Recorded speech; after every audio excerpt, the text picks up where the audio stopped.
Hello guys, for today's video, mag-unboxing tayo ng mga in-order natin sa Shopee kasi dumating siya ngayon ng sabay-sabay. Okay, first parcel is ito. Tignan natin. Isa ito sa mga parcel ko. Ayan, ang dumating is mini electric turnable. Ito yung mga ginagamit sa mga live selling. Like yung nakikita nyo na umiikot siya. Okay, check natin kung maganda ba siya.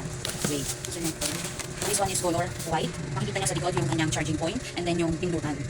Try natin. Okay. This one is the free charger. Kailangan nyo lang ng adapter and then i-try natin siya i-test. Saksak ko na. Ayan, saksak ko. Ayan. Ayan. Ayan. Kailangan mag-red yung light niya tapos makita nyo umiikot to. Wait, let me check. Ayan. Ganyan po siya. Ganda niya po pang selling. Okay, pwede natin siyang i-turn off. Ayaw mag-turn off. Then po siya. Okay, the next one is ito yung excited ako sa parcel na in-order ko. Pero bakit parang isa lang siya? Tingnan natin.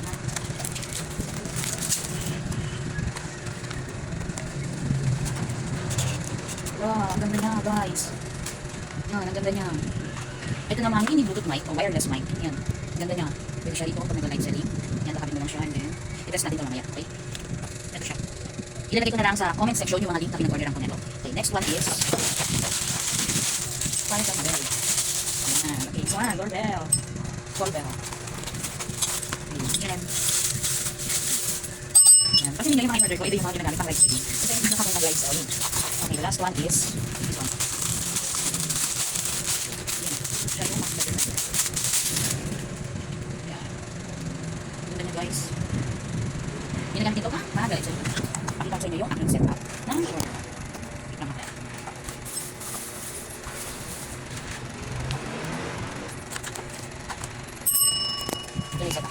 Chen.